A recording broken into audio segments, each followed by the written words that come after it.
Alrighty. All right, and we are back. We are back. We are quiet in the back. That's right. Shh. Welcome back to Yes. Quiet in the Back. Yes, our movie podcast. I am host Austin Jenny. I am your co-host Patrick William, and this week we've watched... Dude, we watched Wall-E. Wall-E. Directive. Eva. Fantastic animated Pixar movie from 2008. Absolute classic. Such a good movie. Maybe perfect. Maybe. We will get into it shortly. A beautiful love story at its core. Absolutely. And a dystopic sci-fi? Yeah, totally. I mean, technically kind of post-apocalyptic. Post-apocalyptic dystopian sci-fi, I guess. Yeah. With like immense amount of political, social commentary. Yeah. Lots of stuff to discuss. Yeah. Themes in this movie are heavy and broad and philosophical. Yeah, and it's also a kids movie. So it really, the themes punch deeper, I think, because it's set in such a animated and lighthearted tone. Yeah, there's a lot of stuff they just sort of skip over that you have to think about on your own time. That's why it's an implication of these things. They don't necessarily talk about the phase between, like the during the collapse moment where, maybe human workers are suffering and there's union busting and the corporation by and large is like cracking down. The political revolutions that would have to take place for a corporation to control the world. The whole world. So they don't show you any of that. They just give you little signs that it happened. And as a kid, I never once really like took that too deeply. I thought it was strange, all of the like immense amount of advertising and everything like that, and it sort of made sense to me. But now, especially as on a rewatch as an adult, it is grim. Yeah, it's very grim. Yeah, I was 18 when this movie came out, and I watched it at that age, and it struck me as being cautionary. Yeah, right. And these were already things that were beginning in my childhood. The hyper corporatism, the consumerism, and we were getting into discussions of global warming. Yeah, but it was still semi-fringe when I was in high school. So I saw this movie as like a cautionary tale of, okay, well, obviously we won't do that. Obviously, it's right? So obvious. Obviously, guys, right? Like we're so obviously not going to do that. Right? Was what I thought at 18. Oh, well, how did that thought turn out for you, Patrick? The year is 2025, and I wrote in my notes, are we living the prequel of Wall-E? Oh, no. It's too real, man. It is. I mean, like, literally, it feels like currently we are going for a technocratic, feudalistic state like that.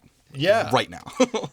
We are in the throes. Let's talk about some of the specifics that we see in the movie. Yeah. Just to sort of set the tone, set the stage, do a little bit of the world building. Yeah, definitely. We start with Earth from space. We zoom in to Earth from space. Going through so many satellites. Dude. Immediately, it's a debris field of satielites. And I know already that's a big problem. Yeah. We're currently living with a debris field. Have you seen the map? I've seen like infographics basically of like the density of how many just objects. They're just not even operational. They're just defunct objects. Tons in of our them. Yeah. low orbit. And just literal space trash. Pieces of ships that have broken apart. Anything. Right. Anything that we've set in orbit, is still in orbit. So we've got a debris field of trash in our orbit. Then you go into Earth and it's a nondescript city that we assume is New York. Yeah. It's just like kind of a city. We know it's on North America because of the way they zoom into Earth later. But and we know it's on an ocean. That's pretty much it. Yeah. So it's a coastal city, but it's a desert. So it's all dust, dirt. No ocean. The ocean bed is dry, and we know this because you see all of the like freighter ships sitting in port, and it's just no water, and then they tip over and explode. Yeah. Eve. So yeah, the ocean is a desert, and the entire city is full of trash towers. Yes. That are bigger than the actual skyscrapers. Much larger, and like many more in number too. I mean, you're looking at like hundreds, like a whole different skyline that would be, than comparable to anything that we have on Earth it's right now. a trash city. Yeah. Then you see Wally. You get to meet Wally. Wally, yes. He is a trash compactor. He's a sentient trash compactor who roams around this trash city, creating cubes to organize the trash into something that could be like sorted later. Yeah, and he's presumably been doing this for 700 years. We find out later that it's been 700 years since humans started living full-time on the Axiom ship. Yeah, Axiom. Yeah. Axiom ship. Weird name choice. Yeah, I wonder... I didn't actually think about that at all. What is Axiom? An axiom is like a bedrock principle. Oh. Huh. Like in logic, in like the formal study of logic, there's like 3 axioms, such as like the law of non-contradiction. So A can't equal not A. Yeah. Things like that are axiomatically true, which means they're just like true by virtue of the way that they are. Yeah, like the nature of them. The nature of logic compels us to like not contradict ourselves and maintain logical consistency. That's such an interesting name then. So I wonder what axiom means in the context of human survival. Yeah. It's like the baseline that we just need to survive, perhaps. Right. Because this is we're jumping ahead a bit, but we can describe the ship a little bit. Humans live on essentially like a closed system. It's like a mega city that is fully automated. Absolutely. Every single aspect in every way. Yeah. Period. Humans just live on like floating recliner chairs. They are essentially just farm animals that robots are farming. Yes. For no real reason either. Just to keep them alive. We'll get to the reasonings for all this later. Because I wrote in my notes, I had a question and I answered it by the end of the movie. And it was a pretty disappointing answer. I bet. But yeah, so humans are gone. Wally is a sentient trash compactor living in a giant trash city. There's like dust storms. And then you start to see the by and large stuff. Everywhere on everything. It's quickly implicated that this company was the sole company on Earth. At first, you think maybe it's just like a Walmart clone. Yep. They're doing, by and large, Costco, Walmart. Because the first thing they show you is like a giant superstore. Yeah. And it's huge. Like hundreds of city blocks. Yeah, like really, really large. And you're like, okay, this is a giant Walmart. And they're doing commentary on consumerism. But then they show you a gas station. Yeah, by and large gas. It's by and large gas. By and large transportation. All of the trains and buses are by and large. Yeah. Then they show you the newspaper. It's by and large media. Yeah. Ooh. Dude. And by the end of the movie, you see the CEO of By and Large, who has like sent all the humans out on this giant ship. His title placard on his address video is Global CEO of Earth. Yeah. Dude. And it's like set up like a presidential podium too, and like has like the eagle and stuff and everything still. Right. So we're living in a future, it's just a full-blown corpo state. Yeah. But it's like beyond a typical setup of like oligarchy and corporatism and fascism that you might see today. Yeah. Where you have like 100 corporations that all do different things. No, yeah. This is one. It's like a corpo monarchy. Yeah, essentially. They own everything. They're in control of all media, transportation, energy. You guys, we got to really not let that happen. It's so obvious that that's not going to happen, right? Right, Austin? Right, Patrick? 18-year-old me is so disappointed. No shit, dude. So, yeah, you set the stage. One corporation owns basically everything on Earth. People are just worker slaves, essentially, is the assumption you have to make about the previous like iterations of this society. Yeah, absolutely. I mean, I'm sure They don't give us They anything. don't tell us anything, but I'm sure that everyone other than the people that went up, who are just the direct descendants of the elites, were just absolute probably poverty. You know? There were multiple. I'm sure there were like multiple cleansings. Yeah. Where you like kill a lot of people because food's running out. Yeah. So multiple iterations of like genocides and famines, things like that. Wars. Yeah. And then finally, like whatever would constitute an elite group was probably pulled to populate these ships, these starliners that they called them, which were leaving by the day. It shows like hundreds of them. Yeah. And they're all like leaving Earth to go to the Axiom, which is like the flagship. Yeah, it's like the definitely built in space for sure. You know, and it's huge. Yes. It's like bigger than the city when it returns to Earth later. Yeah.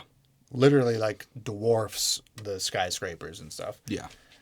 So yeah, life was probably hell on this Earth for 300 years. Yeah. The timeline that we get later when we go to the Axiom and we see all the presidential or the captain's portraits, they've all got dates. So you can suss out that humans have been living on the Axiom for 700 years. Yeah. Which started in like 2300 or like 2200. Yeah, so I think it's like 2900 now or something. So they're giving us roughly a 250-year window from now to full-blown global ecological collapse. I think it's going to go quicker. And societal evacuation on starliners. Oh, God. That's so crazy. I mean, this is just going to happen, and we're going to go to Mars instead. Well, not us. They're going to go to Mars. So in that sense, this is a deeply pessimistic movie. Yeah, really. This is a story that assumes the worst about current day humanity. Yeah. And follows it to its like rational conclusions. Yeah, they just gave up on Earth and left. Yeah, and just fully killed it. They're like, there's no life. Yeah. Yeah, I mean, like, literally. Well, there's a cockroach. There's a cockroach, but, you know.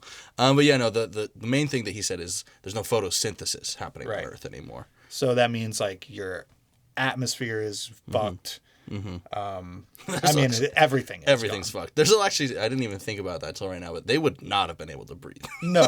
Getting off that ship, they would have all immediately suffocated. But there are a few scientific and technological, I'm going to call them inaccuracies or oversights in this movie.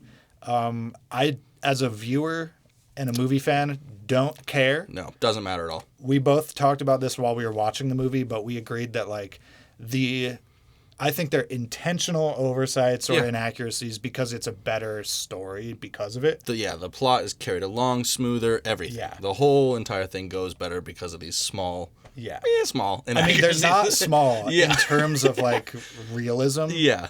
But I think they're easy to just hand wave them away for the sake of a better narrative. Absolutely. And they ultimately don't make any difference towards, like, the sort of commentary implications of the movie. It's just like the realism stuff. Yeah. It's like the plant would definitely die in space. Yeah, they exposed the plant to deep space. It's just like, and it's gone. There wouldn't be no atmosphere left after 700 years of zero plant life. So humans would not be able to breathe like that. It would just be, carbon dioxide and like nitrogen, right?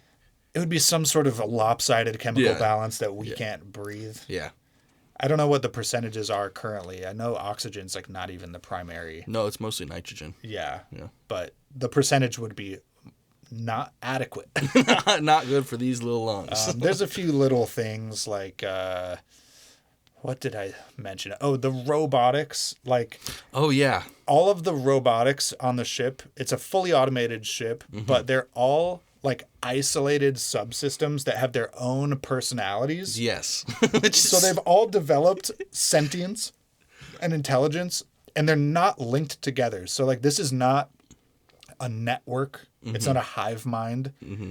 It's thousands of individually sentient robots that just communicate with like buttons and lights. Yeah, beep, beep, beep, beep. That's just not how this would work. No, that is a disaster. Yeah. But it makes for better storytelling because the characters are all unique. Dude. They each have a little personality. Yeah, I mean, it's just cuter. It is wildly impressive the amount of personality and emotion they can put into something like the little the little cleaner dude, Mo. Yeah. Yeah. It's so good. Kudos to the designers in the studio and the voice actors and everything. Yeah. This is a love story, like I said, between two robots. Yeah. Animated robots. Yeah. And it really makes you feel. Dude, I've seen this like probably 40 or 50 times. Yeah. I almost teared up again. It makes you well up. Yeah. It really tugs on your heartstrings. Yeah. The expressiveness of the animations, the voice acting through like the robot sounds, like Eva. Yeah. Damn, do they do a good job? Absolutely perfect. I can't not imagine it better. Yeah. Really contributing to a high score. Yeah. Oh yeah. Well, Very high score. Pretty high. So let's blast through the plot of this movie because not that much happens. Yeah, and then absolutely. we can talk about all the fun stuff. Yeah, I mean, we already explained basically the beginning. We're given the set Yeah. and setting, and we are introduced to Wally. He is the trash compactor man. He's doing that. He's collecting his little tiny trinkets and gadgets and stuff. And what does he find? He finds a plant with his laser beam. His laser face.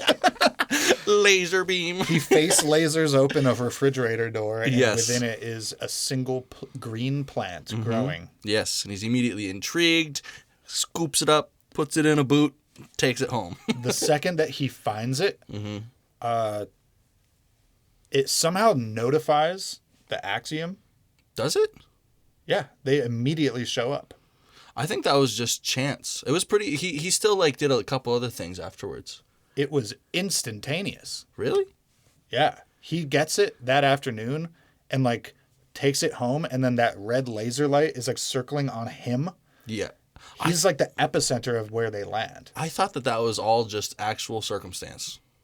Just like That is wild storytelling. If they chose to make it purely coincidental. Yeah, I really thought that's it. That's fully how I've taken it. I assumed that all the robots on Earth were transmitting to the Axiom. Oh, they might. And that the discovery of a plant Triggered would, the probe. Trigger a probe. Huh, yeah. Although they did say that many, many probes have come and gone and returned empty-handed. So Yeah. there is some sort of automated probing process. Yeah, and that's also a question I had too, but we can get into that after this plot. Well, either it was coincidental, which I really don't like, or Wally's discovery of the plant triggers a probe because it lands right on Wally. Yeah. But either way, now we get Eve, the extraterrestrial vegetation evaluator. Wow. That's a mouthful. Also, the biblical Eve, the origin of human life on Earth, Adam and Eve, felt a little bit on the nose. Yeah. And also erroneous because they're robots, and Yeah. it just felt confusing. Yeah, a little bit, but it's also it's kind of cute too. It's all right. Yeah, it doesn't hold water as a biblical allegory, but it's just okay, you got to name it something. So I Yeah. guess Eve is as good as anything else. Yeah, absolutely. Just felt a little on the nose. They should have. They didn't go Adam. Yeah. They went Eve. Yeah. Well, even Wally. Wally and Eve. It's the new Bible. Yes, dude. Yes. Robotic Bible. A very cute love story ensues as Wally immediately becomes very attracted to Eve. Yeah, he's infatuated with her the second he sees her. He's been alone for 700 years. Yeah. Well, I'm sure that he had other Wallys around, but Yeah. it seems like he's the last one. He's the final Wally, so who knows when the second to last one Yeah. fell out of service. But he's been alone for a very long time. He just has his little cockroach friend. Yeah. Oh. He's got his perfect little sidekick, a sentient cockroach. He's so cute. That cockroach has human level intelligence and intuition, as well as eagle eyes. It can see into outer space. Yep. Very cool supernatural cockroach. Yeah, dude. Like him. Yeah, he's been evolving through Yeah. the last 700 years. He's an apocalypse survivor. But yeah, the point is he's lonely, and then the immediate introduction of Eve into his life, he's like, wow, I have somebody. Yeah. Ah. So cute, dude. And not to mention, he has been keeping himself occupied, mentally and emotionally, by watching old films, Yeah. Earth films, Yeah. like love stories and musicals, and he listens to like romantic. The soundtrack in this movie is incredible. Oh, dude, some Louis Armstrong. La Vie en Rose, Oh, just fantastic, like nostalgic and romantic music and musical movies that he watches. So he's like primed for love. yeah, absolutely. Yeah, I mean, it's like literally the only human words he's probably heard. Right. Because that's like in the song and Yeah. talking about love, holding hands. He makes the connection instantly. He wants to always hold his hand with hers. But she is directive oriented. Very much so. She just runs around scanning everything for the plant.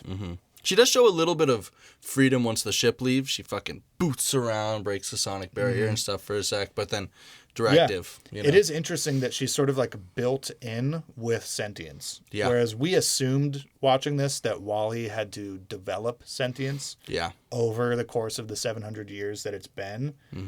But she was created with like clear emotions and like Absolutely. intuitions. There's no real good reason for that. No. But it does make a really cute story. Yeah. And the fact that it's not some sort of networked hive mind means that it also couldn't be like evolving over time that way. Like this was a single robot that was created Yeah. by the ship, With intelligence. and it's just somehow baked in. It has like intelligence and sentience and Yeah. motion. Well, I mean, they have, and we'll get into it obviously, but they have some pretty crazy technologies, you know? Yeah. Like warp speed. Insane. Yeah. They don't show you that till the very end of the movie, but they have a hyperdrive, like warp speed Yeah. thing where they can just jump from their like location back to Earth. Yeah. Instantly. Took like 4 seconds. Like hyperdrive is booting up in 10 seconds. Yeah. Like they have a fully sustainable culture, like closed system that can sustain something like 10 to 20,000 human lives. Yeah, at least. It's never really revealed, but yeah, I'd guess something like that. It's just a guess based on the scale, but that's impressive. It's crazy. Like, it would be so hard to do that. You would need some seriously advanced technology. That means they're like out in space also like harvesting asteroids for like raw materials. Probably, Because yeah. they're still manufacturing things Yeah. to this day on Yeah. the ship. They're creating food, Yeah. nutrients. I mean, they have such a huge fleet of things that are constantly going out. Yeah. They're probably doing that just all the time automatically. So what type civilization is that then? Is that still like type 3? No, it's less. It's much Do less. they get more powerful as they go up? Yeah, yeah. So is that still type 1? I would say it's probably still even a little under type 1. What is type 1? The definition of type 1 civilization is you have access to all energy on your planet. All possible energy you can wield in your favor. 2 is your solar system, 3 is your galaxy. Okay. Yeah. Now, just because they destroyed Earth doesn't mean that they didn't have full control. I mean, yeah, especially of with... all the energy and stuff. Yeah, And the fact that they have a self-sustainable, like, closed system. I guess then, yeah, it probably would be about type 1, because, I mean, it was one controlled government, too, corporate Right. government. So they probably just absolutely They have raped warp the land. drives. You know? Yeah. It's just like the worst outcome of colonial capitalism. Yeah, into a type 1 possible. civilization. That's Yeah. crazy. They just fully sent it into, like, the end game. Leave Earth. Or was... Yeah, I think type 1 is your... Yeah, it's your own planet. I think type 2 might be your own star. And Yeah. then type 3 is... Interstellar. Yeah, you're like You can interstellar go stuff. galaxy to The galaxy. Kardashev scale Or is solar. so cool, dude. I Yeah. love looking into that stuff. Oh, I wish we had a Dyson sphere. The power. Suck up the sun, Yes. slip it right up. Oh. I forget what we were just talking about before I got sidetracked by type 1 civilizations. You know, they tend to do that. We're just talking about the insanity of their technology, Oh, yeah. you know? It's pretty impressive. And in that way, this movie is actually, like, somehow wildly optimistic. Yeah, it does a really good job of walking those lines because it has like the horrible, grim undertone of what must have happened to make this possible. Right. You know? Like, if you want to become a type 1 civilization, you have to destroy your home planet. Like, vampirically, like, suck it for all it's worth. I would say yes if you want to do it quickly. Right. I think if in a long, sustainable way, you could do it as well, but it would be a lot harder. And the thing is that it would require like global cooperation between like all nations, or maybe the like dissolution of nation states under like one sort of global civilizational structure. Absolutely. I mean, like true anarcho. So like the concept of achieving like a type 1 civilization with war is like not right. So not then possible. If your ecology starts collapsing and like wars become more abundant, the only way to get there is to like accelerate the decline of your planet and like just Christ. win. You just have to like win the global war and like and then just reap all the resources from the planet and blast into space. And come back almost 1,000 years later and try to start farming pizza. Pixar W. So I mean, Eve and Wally have met, and then eventually, once they've like hung out a little bit and such, he takes her back to his place. You know what I'm saying?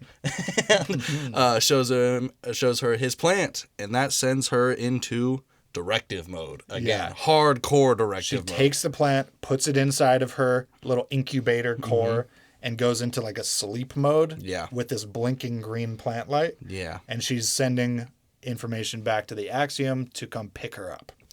Yes. Aw. Man. And she shuts down, and Wally like keeps like protecting her and taking her on dates anyways. Yeah, it's so cute. He goes and looks at like the sunset with her. And holds an umbrella over her as it's raining. He ties like some Christmas lights around her so he can pull her around. It's so cute. It really is. Eventually, the Axiom sends a ship to come get them, and they get scooped up. Wally just clings to the outside of the ship as it takes off from Earth. That gorilla grip. He escapes orbit with the power of his hands. And they show a little montage of the ship returning to the Axiom. It doesn't really give you a good sense of how long that journey was. They don't warp drive. They just fly there. Yeah. Well, it's implied that, I guess. Because they show multiple different locations that they're traveling through. True. Which if you were going to do a hyper jump, none of that would be necessary. Yeah. They go through, they go past the sun. Yeah, they're by the sun. They probably use the sun to slingshot the sun. Yeah.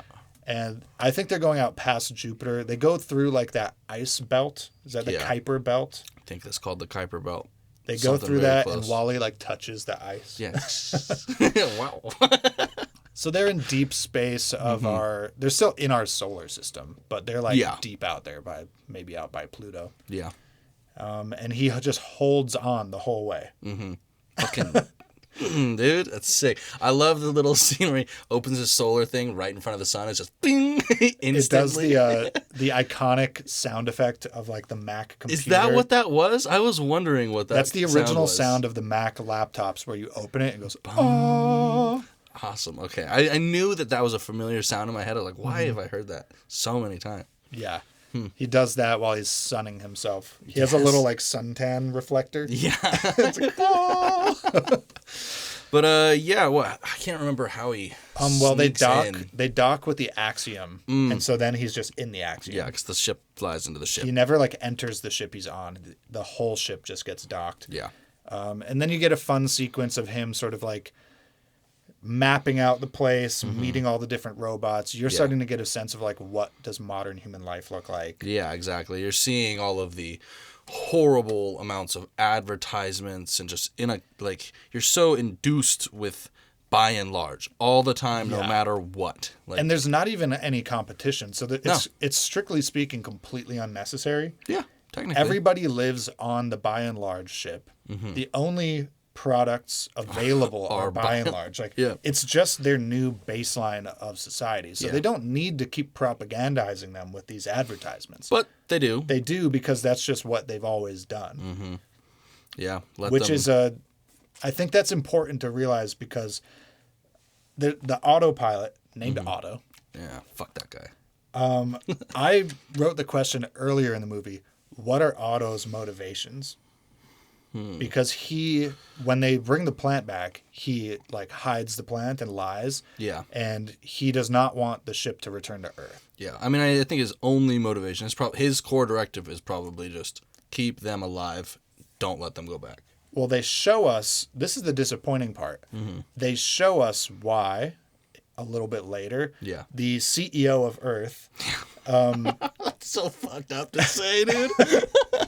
Please. They realize that life is all extinct on Earth, and they update the directives for all the autopilots to never return to Earth. Yeah. Just stay out here. This is our new life now. They just program that directive in, and Otto is just blindly following it. Yeah. He's like, one of the few that doesn't have sentience. He doesn't have any personal motivations. Yeah. He's just blindly following orders. And I think there's a sense of, with the technology and like the capitalism stuff that they keep showing, there's this sense of inevitability where if you just keep doing what you've always done, you get here. Yeah. And that theme is like, obviously it's shown by the events of the movie, but it's also just shown symbolically in like the way that Otto is and some of the ways that the other robots act. And yeah, absolutely. I mean, like all the stewards and such, everything like that. There's just a complacency. Yeah. I wrote down a series of words at one point: obesity, complacency, boredom, consumption, reliance on tech. Yeah. All of those things dovetail together in our modern society. Absolutely. It's just hyper. Yeah. Multiply it by 100. Yeah. Like the humans on this ship are borderline round. Absolutely. I mean, they're in a state of constant pleasure and distraction from reality.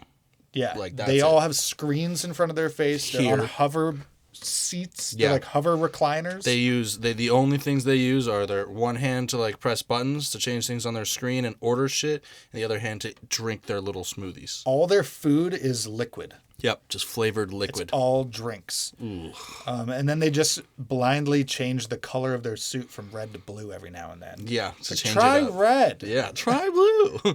Man, I just thought about those chairs definitely have to take out their poop. Those are also toilets. Yep.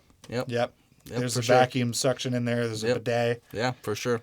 Or they're just like, I guess they're not just hooked up. That's so gross. No, yeah, they're just... Nice. Somehow they're just like shitting through their suit. That's awesome. And then also the breeding element we talked about. Yeah. They're definitely not capable of sexual intercourse. Absolutely not. So all of the human breeding is happening by robots in vitro. We assume they're harvesting eggs and sperm. Oh man, the scene with like all the kids like by and large is your best friend. They're all in these little like bouncer chairs. Yeah. And they're just staring up at a screen, and the screen is their nursery teacher. Yeah, that's pretty interesting too, like the implications of like there's no moms and dads anymore. Like you have killed the family structure when you do that. Right, because humans are just a farm animal. They're just a product. Just batteries, baby. Robots are just farming us. But again, not for any reason. No, just because we told them to. Yeah. It's just the directive that they started with. So they're just doing it blindly because this is just what we do. There's no thinking. There's no motivation. Man, AI is kind of scary. The implications of this technology, if it had like actual ability to like think and be like motivated for itself, this would be a very different story. Yeah, I mean, and for one, it could probably clean up Earth pretty quick. Yeah, it could just like remove humans entirely, just kill us all. Yeah. And then just clean Earth or just like it might not have any built-in desire or need for Earth to be clean. It just absolutely. Just do whatever it wants. It could just fly into space and just go like harvest things and like collect things. I mean, what motivates a mechanical organism? It depends on the level of intelligence. If it's general, like Wall-E, it seems to be he just likes to collect things, and he wants to experience things that he hasn't experienced so far. Yeah. But like for like a semi-general intelligence like Otto, I mean, he might just like drift. Yeah. Wall-E is interesting because yearns for the past that he sees through these movies, and he wants connection. He wants love. He's nostalgic for something he's never had. Whereas the other robots that aren't on Earth don't have that nostalgia. They never experienced any. They of that just either. exist in this vacuum with no cultural context. So there could be a good argument for like history and culture being the prime motivator of the individual. Yeah. Because if you remove your own history and your own sense of like cultural context. I mean, we watched that with the captain. Yeah, like what drives you? Nothing. Nothing. Nothing right. at all. And then if you also have no biological restrictions, if you're just a mechanical being, you're not afraid of death. You don't have any sense of fear built in or whatever. Yeah. Like there's just no culture, no biological limits. Like Yeah. that's a terrifying entity. It really super is, you know, especially like given the amounts of power it could have. I mean, I'm imagining that thing has a nuclear fusion reactor. Right. You know? Yeah, for sure. Like, who knows? That's It's probably got like multiple so that it has Yeah. like redundant power sources. probably. That can do maintenance and It is, dude. That's crazy. But yeah, it's interesting watching the captain specifically relearn, or I guess just learn for the first time, you know, about Earth. And he keeps, Right. what's a hoedown? yeah. I love Define Earth. Because Wally has some soil attached to him and the soil falls off in the captain's hands and he's touching it. He's like, what is this, computer? Scan it. And he's like, commonly known as soil, ground, or Earth. And he goes through this whole discovery process. Define Earth. Define sea. What's a hoedown? What's dancing? Yeah. And he's learning about his own history, which is what like inspires him to fight back against Otto in the end. Absolutely. I mean, it drives him. He's disappointed in himself and the entirety of the human race, really, for just letting Earth die, you know? Yeah. Yeah. Someone's got to take care of you. That's all. Yeah, he's talking to the plant. Yeah. And he finally gets this plant, which is wilting, and he feeds it some water. And he's like, you came a long way for a little drink of water. Yeah. But I think all you needed was just someone to look after you. And he's like, oh.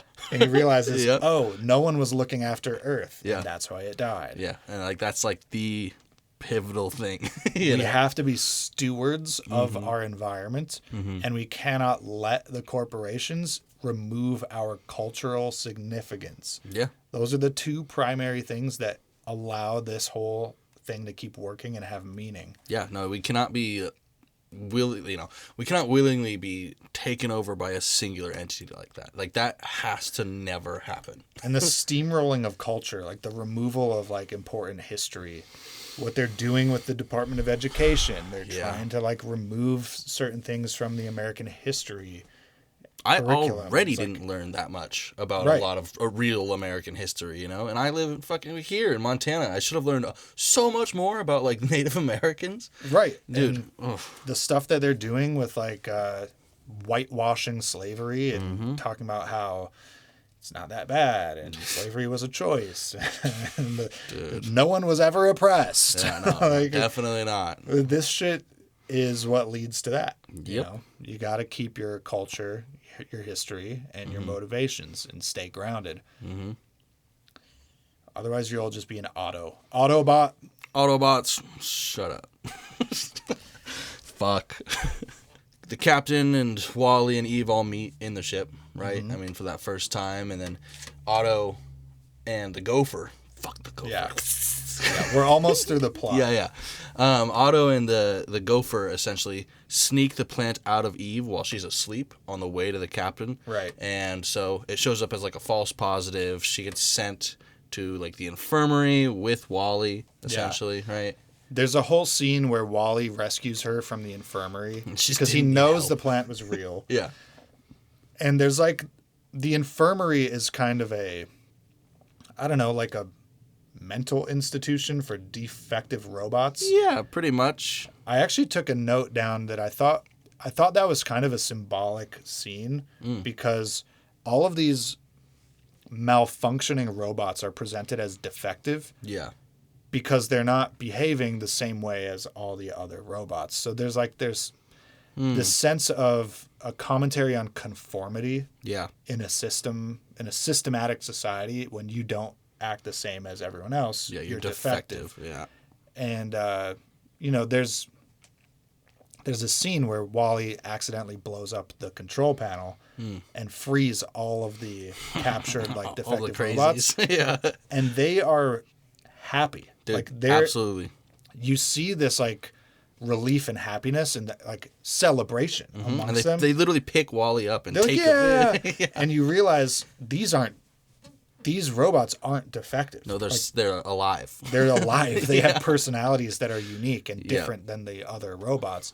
These are just sentient beings doing things.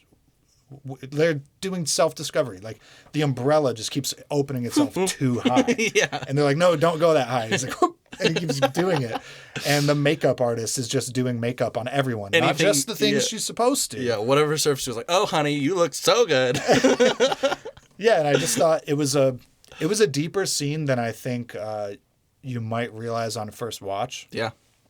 Just the potential commentary for conformity versus like uniqueness in a civilization that really like wants streamlined, efficient workers and wants everyone to be steamrolled into like the same thing. Yeah. It's confusing that they would give any of them any level of sentience then. You know what I mean? Yeah. But, that's for personality, obviously. That's just because it's more cute. Yeah. And it's a better story. But yeah, that's one of the sort of like inconsistencies of this movie is like, okay, if by and large really was going for like full control. Oh, dude. Why would you program all of these isolated robots to have like uniquely developed personalities with like sentience and emotion and like they just wouldn't. It would just be a networked hive mind that all is controlled by Otto. Directive. But it's way cuter. Way cuter. It makes you have more of a connection to each character as an individual. So it's just absolutely the movie benefits from the inconsistency or the inaccuracy. For sure. But yeah, what they escape. They right? fight. They all escape. Yeah, and fight basically a bunch they of fight stewards. Otto. Yeah. The captain fights Otto. Wally and Eve run away from the stewards and the police. And there's just a big, essentially, like rebellion scene where everyone's scrambling to get the plant into the plant receiver. On the Lido deck. On the Lido deck. We had to look that word up. Lido. Yeah. Lido. British fucking assholes. It's apparently from cruise ships. They call the pool deck the Lido deck. Yeah. It's an Italian word for shore. We looked it up. Coming from the Latin litus. For the ocean. Lido. Litus. And it's just, I guess, British people being cheeky by calling their pool the shore. That's so stupid. Anyways, on the Lido deck is a plant receptacle thing where if they can get the plant into the receptacle, the ship will automate itself and return back to Earth because it's doing the like return protocol. Instantly too, like in 10 seconds. Like no time for anyone to get buckled. Everything just turns green. No, like, gas masks pop out of the chairs. Do they? Oh yeah. Gas masks come down and then it just does a hyper jump. Yeah. It's like you're on Earth now. We're talking about 600 pound people. Yeah. With no bones. Yeah. They're like low bone density. That is a red schmear. To no oxygen. Oh God. But yeah, they win against Otto. And they do return to Earth, and the captain like ceremoniously replants the plant. Yeah. And they do a whole montage of like farming and Eve like the panic of her because Wally gets fucked up. Yeah, dude. he gets crushed. Yeah, he gets crushed. He gets thrown down a fucking garbage chute. His motherboard is fried. Yeah. Oh, he gets tasered too. Yeah, he gets really fucking screwed over. She actually is more motivated to return to Earth because she knows there's spare parts for Wally there than she is to bring the plant and humans back. Yeah, and it's like it's even making a statement. That's her primary directive. She changes her directive. Yeah, I know. Directed. The power of love. Oh God, it's so cute. Because Wally is like he's like destroyed. He's suffering, and he's pointing it to the plant, and he's like directive. Yeah. And she points at him. She's like, no, directive. Yeah. And Wally's like sacrificing himself for Earth, for the humans, which is noble. But then she is actually motivated by him more than the mission. And he's super smart too, because I mean, he like, you know, insinuates like that my parts are there because he like does his little eye thing too. Yeah, you know? true. Yeah. She realizes she can save him, and she expeditiously Oh yeah. This is crazy. replaces all of his parts. Yeah. And puts in a new motherboard, and then boots him up, and he doesn't remember her. Yep. Until she touches his hand and then tries to play the song, and the power of love compels you. The power of love compels you. He's brought back online, and her fingers interlocked with his like brings his personality back, and it's very touching. It will make you cry. It is wholesome. Just absolutely heartwarming, wholesome. So yeah, Earth is basically it's not saved, but it's capable of being saved. Yes, and it's implied the new stewards are really going to try. Yeah. Yeah. They're going to grow pizza plants and vegetable plants. Yeah. You know, the best part about all that is like they don't really have any idea of like old political systems. So they're probably just going to be like a commune. They've got to start over. Yeah. They just have a set number of people that are all morbidly obese with low bone density. Yeah. And they're going to have to live on the ship for a couple hundred more years. For sure. Minimum. Yeah, and then just plant out from out there. Yeah. Absolutely. Because they're physically incapable of not living on the ship because of the way they've like evolved over time. Yeah, for sure. They are still reliant on these systems. But B, obviously, Earth is going to take a long time to bounce back. Yeah. Like there's actually not going to be any animals or anything for a long time. You're still going to be drinking that by and large paste like 500 years from now. Pretty much, yeah. Ooh, do you think that's made out of dead people? Well, I don't know what it's made out of, but I know that they're still going to have to go into space to harvest for materials and stuff. For sure, right?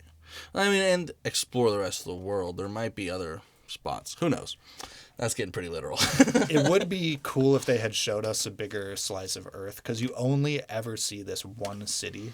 Yeah, absolutely. Other than like an aerial view from space, and you see all the land masses are lacking of green. They're all brown. Yeah, they're all brown. You just see North America, and it's all brown. Yeah.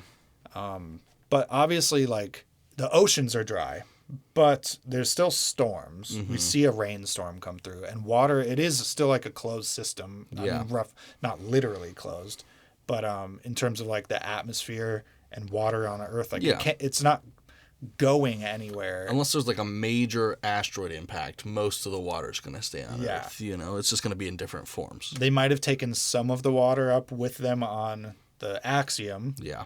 But not enough that like the oceans would be dry. So like somewhere on Earth is a new like mega lake or ocean or like ice caps or something like that they just never show us. Oh, you know what I'm thinking about now? Did we see any old people? No. Dude, they're culling the old people and feeding them that. Oh, God. Dude, for sure. Yeah, the oldest person that you see is maybe in their 40s. Maybe. The captain probably is. Yeah. It's like probably as old as it gets. Dude, there's probably an age limit, and then like, oh, yep, you're dumped, turned into paste, fed back in. Oh, God. That is grim. In vitro fertilization. They're just monitoring the number of people, and then every time one dies or is culled, they just make a new baby. Oh. They've got it all timed. They're on timers and grow lights and feeding them paste. Sweet, dude. What would you prefer, that or the Matrix? I mean, at least with WALL-E, you're there. You are still physically like an individual that is alive. Yeah, true. With the Matrix, you're just like in an embryonic sac. Yeah. Plugged in. Yeah. Although the experience would be better. Much better. Of being in the Matrix. Mm-hmm. It's a better personal experience. I'm excited to watch that movie. Yeah, for real. Oh. Yeah, this movie is somehow simultaneously dystopian and pessimistic and utopian and optimistic, depending on like the timeline that you look at. Mm-hmm. Really fucking good writing, dude. And story creation, all of that. That is awesome. There's a huge emphasis on nostalgia. Yeah. Through the musical choices. Mm-hmm. No modern music. It's all like old-timey jazz and Broadway stuff. For sure, and then just like actual orchestral scoring otherwise. There is, in particular, the opening song is all about two young people being hopeful about what the world is going to bring them. That one with Barnaby. It's like, open your eyes, Barnaby. Yeah. And the lyrics of that song are very optimistic. They're about like the changing technology of their world bringing about like a higher quality of life. And they're like embracing it. So there's this Crazy. commentary being made by the producers of the film that like progress is a double-edged sword, I guess. Absolutely. I mean, with every technology comes, the good and the bad. Some are going to really outweigh in either way. And if you follow progress with blind faith, that's how you get a dystopia. Yeah. We need to do stuff with more of a concerted effort on sustainability. We can't just like blindly chase progress, whatever that's defined as, which currently it's kind of just defined as money. Do you know what the EAC movement is? No. It's escalated acceleration. I can't remember. It's E/ACC. Okay. And I do not have very much grounds to talk about this. I do not know very much about it. What's the premise? The premise is to accelerate through technology at any cost as fast as possible. And that is a very popular thing with a lot of current technocratic oligarchs. The Yarvins and the Peter Thiels. Absolutely. And the Zucks, all of it, yeah. Yeah. They want to accelerate the tech. Yeah, Altman. Yeah. Sam Altman, I think, was. Because they just want to have a little utopia that they can live in with all their worker slaves. Like, I mean, it's not quite as far as WALL-E at this point, but a movie like Elysium. Oh, yeah, and they're literally physically separated in the sky. Yeah, You have like the elites on a space station and then all the workers and the fucking ecologically collapsing Earth. Yeah. I mean, something like that could have been taking place at an intermediary point in this movie. Sure, at like 2100 or something like that. Totally. That's easily imaginable. Just replace whatever company made Elysium with by and large. Yeah, and it could fit right into the WALL-E narrative. That's crazy, man. So I guess, do you think this is a successful neo-corpo government or a failed, corpo? Well, I would definitely they extracted everything. I would say failed. Yeah. Because the profits stopped. Well, you can judge it. Obviously, you can judge it 100 ways depending on your personal value system. Sure. But to answer the question more objectively, the CEO admits their own failure in the context of the movie. True. When they abandon Earth because they were trying to save Earth and failed. Yeah. So by the standards of the CEO himself, they failed. So destroying Earth was not the plan. True.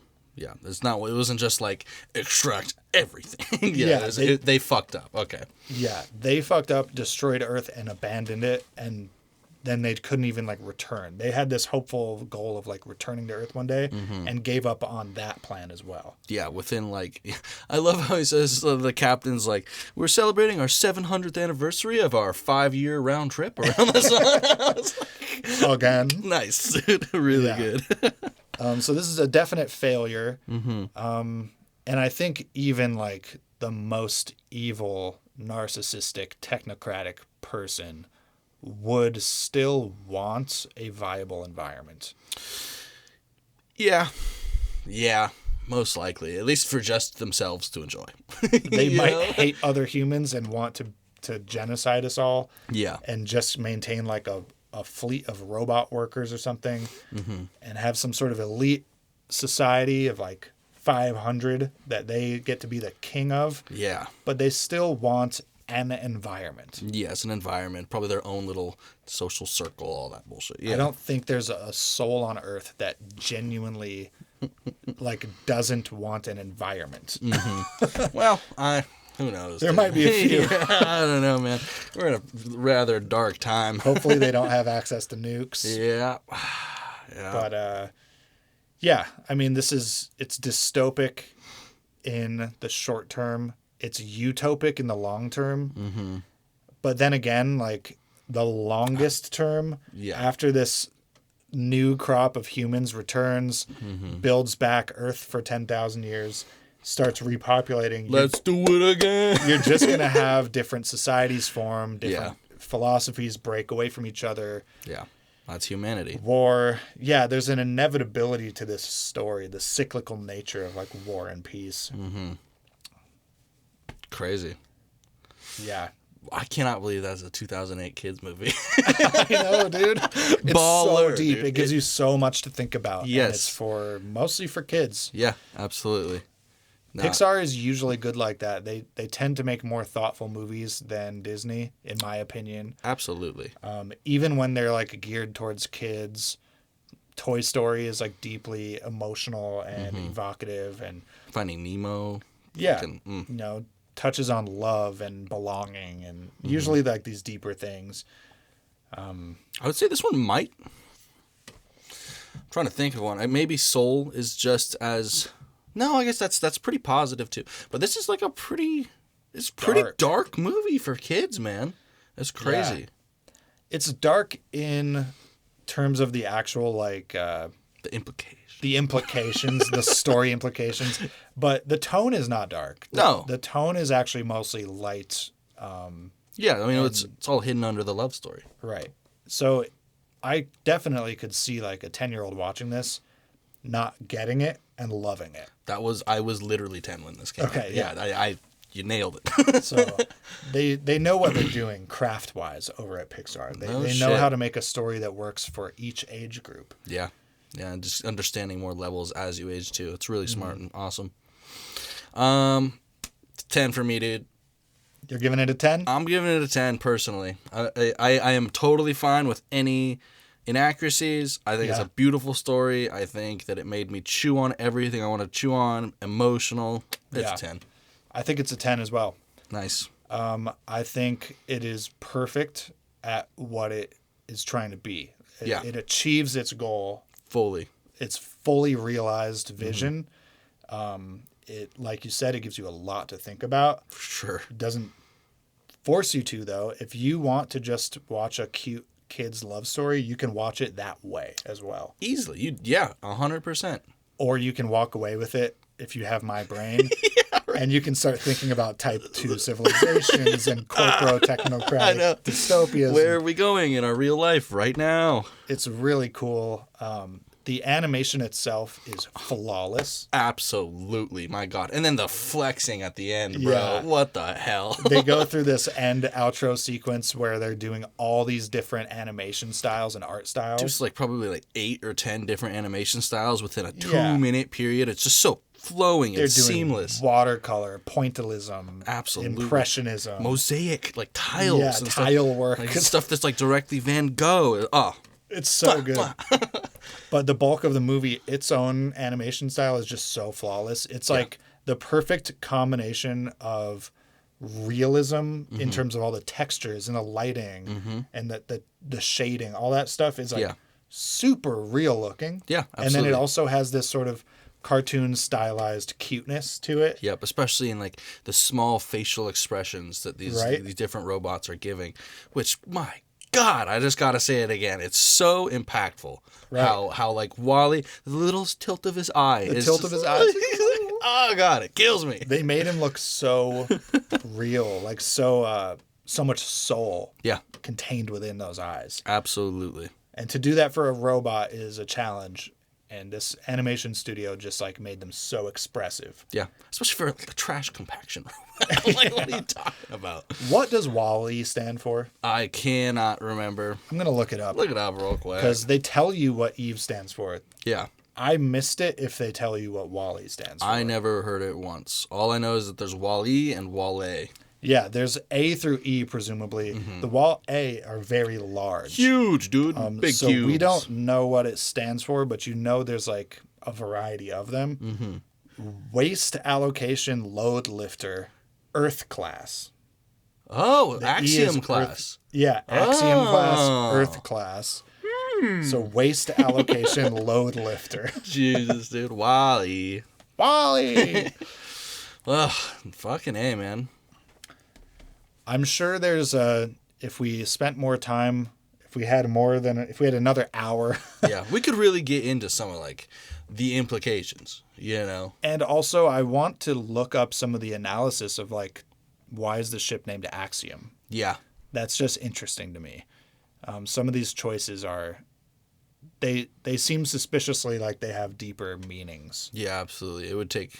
And I haven't got there yet, but it's for another it's a great time. movie. Yeah, I think it's a 10, man. It's a perfect movie. I wouldn't change anything. Not a single frame, really. I love it. I will continue to love it. My kids will be seeing it. Yeah. That's it. I embrace the small inaccuracies. I embrace the little continuity critiques. Totally. It honestly makes it funnier, too. Yeah, and it just improves the pacing. It improves the narrative. It makes for a better, more relatable story. Yeah. Also, we didn't even talk about the pacing on this movie. Perfect as well. Yeah. Just like, I was lost immediately. I'm like, oh, I'm ready. Right. I was never distracted, never wanted to look at my phone. It was just boom. From Earth to ship to return, the conflict, the pacing, the motivations, everything is like working in the right way. Yeah. 100%. And they let things linger on those soft moments just enough to let them hit. Yeah, dude. And then they keep you going. Little fucking hands. Yeah. Oh, very good. Perfect movie. 10 out of 10. If you haven't seen WALL-E, what are you doing, dude? why did you just listen to this? That is true. That was a mistake, and I hope that you're cursed. So, yeah, definitely you have to watch this. You have to let your kids in the future watch this, or your current kids, or whatever. Yeah. Otherwise, if you wouldn't mind fucking smacking that subscribe button, you know what I'm saying? Yeah. Give us a follow. Yeah. Give us a thumbs up. Ching, ching. Comment. Yeah. We need engagement. So tell us what is your favorite part of living on a corporo-technocratic dystopia planet. It's coming. But do be warned, if you speak your mind too truthfully, Google will erase the comment. Yes, and you, perhaps. Yeah, you will be erased by Jeff Bezos will personally come to your home and stun gun you and put you in the trash and feed you as a paste to his own children. That is right. Oh, God. Oh, man. Well, we love you. We love you. This has been another episode. Quiet in the back. Back, yeah. Shh.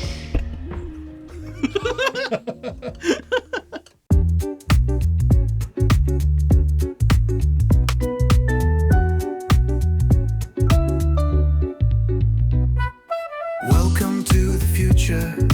Earth is full of trash, but one man's trash is treasure, and he is not a man.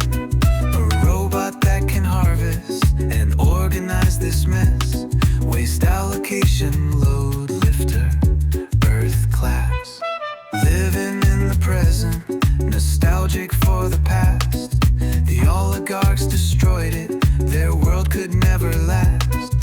Friendly with the mutant roach that thinks and feels and laughs. Waste allocation, load lifter, Earth class. Float with me, we can be in outer space. We can see obesity in outer space. Float with me and by and large and stuff your face. We can be, oh can we be, the human race. Now you've got a new friend, she's pretty cool and slick. Sent out from the Axiom to show you this neat trick. Once she finds a sign of life, her directive must now click. You can stow away and take a cosmic journey trip. Robots have emotions, they show it in their eyes. But Otto is the only one with darkness full of lies. He must be defeated for the humans to survive. Earth was just a trash dump, but now it may revive. Float with me, we can be in outer space. We can see obesity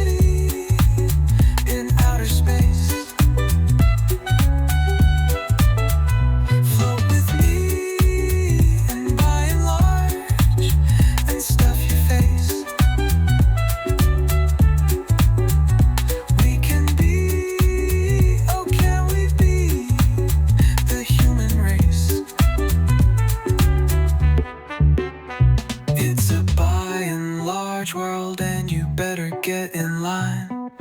We own everything, everything is mine. It's a by and large world. The workers don't get shit. Corporations run your life, you just buy their shit. It's a by and large world, and you better get in line.